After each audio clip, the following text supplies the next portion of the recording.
செய்க.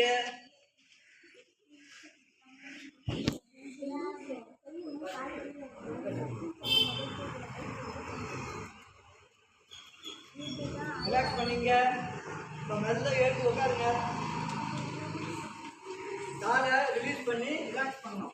வராதவங்க புதுசாக ஒன்று தெரியாது. ஆமாம் காலை நீட்டிக்கணும். 2 காலையும் அது அவரு 2 காலையும் நீட்டினா நீட்டி நம்ம கழுத்து எக்ஸசைஸ் பண்ணோம் இல்லையா வாமப்பில், அதே மாதிரி முன்னாடி பின்னாடி அது காலை ஒன்று கையை வந்து இப்படி முட்டியில் வச்சுக்கலாம், அப்படி இல்லையா பின்பக்கம் வச்சுக்கலாம்.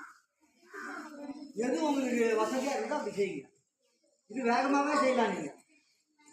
ஆமாம், இது ஃபஸ்ட்டு ஸ்டெப் ஆச்சா, நல்லா கவனிச்சிங்க. அதுக்கப்புறம் வந்து செகண்ட் ஸ்டெப்பு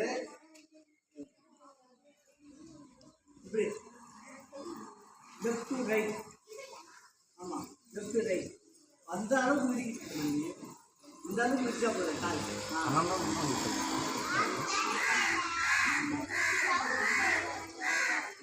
அப்புறம் வந்து ஃபுல் ரொட்டேட் அப்படி பண்ணுவோம்.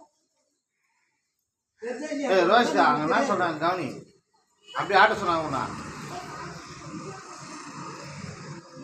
அதுக்கப்புறம் வந்து அப்படியே ரிவர்ஸ்ல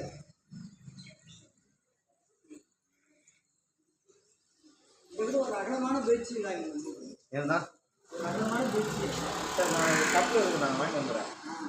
காசு வந்தாலும் நாங்கள் இல்லை இல்லை நான் இப்போ நான் செய்யறது தெரியாது. சார் நாங்கள் கப்பு இருந்தால் தான் கரெக்டாக இருக்கும். ஒரு கப்பு வாங்கி கொடுப்பாங்க. நான் கற்றுக் கொடுத்த கரெக்டாக கற்றுக்கிட்டேன். சரிண்ணா ரைட்டு. இப்போ வந்து வரல மட்டும் ஆட்டணும் லாஸ்ட்டாக. ஏய் பேசக்கூடாது, அவங்க என்ன சொல்கிறாங்க கவனிங்க.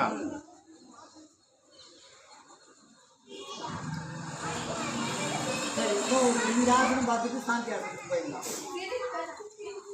இன்னும் 2 ஆசனம் பாருங்க. இப்போ ஜானு சீராசனம். ஒரு காலை இப்படி நீட்டிங்க, இன்னொரு காலை இப்படி மடிப்பீங்க. ரைட். இந்த மாதிரி செய்யுங்க எல்லாமே.